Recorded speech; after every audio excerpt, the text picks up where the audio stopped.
નોટબંધીના નિર્ણયને 50 દિવસ પૂર્ણ થવા આવ્યા છે ત્યારે છોટા ઉદેપુરના ક્વાંટ ગામેથી સંદેશ ન્યૂઝનો ગ્રાઉન્ડ ઝીરો રિપોર્ટ।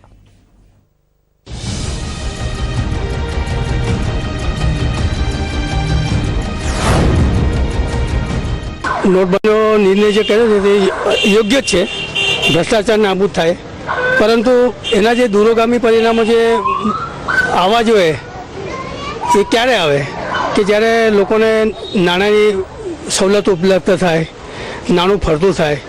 પરંતુ શું છે કે બેંકોની અંદર નાણાંની પરિસ્થિતિ સારી હોય છે, પણ બેંકોવાળાની કયા કારણોસર બેંકવાળા ગ્રાહકોને પૈસા નથી આપતા, એના કારણે સરકારી નીતિઓને બેંકવાળા અને અમુક સ્થાપિત હિતો નિષ્ફળ સાબિત કરવાની કોશિશ કરી રહ્યા છે।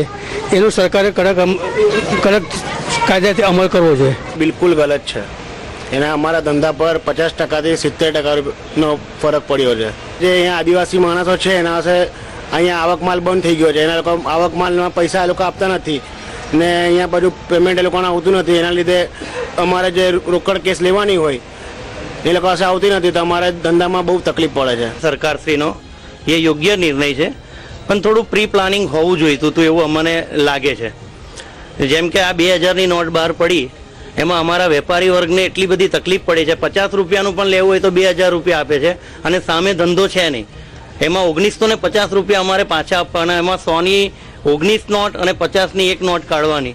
એટલે થોડુંક સરકારશ્રીએ પ્લાનિંગ કરવાનું હતું। એમાં 500ની નોટો જો વહેલી આવી જતી 2000ની નોટની સાથે તો આ તકલીફ ના પડતી, અને એ નોટબંધીથી મંદીની અસર તો અહીં કવાંટ ખાતે દેખાય છે।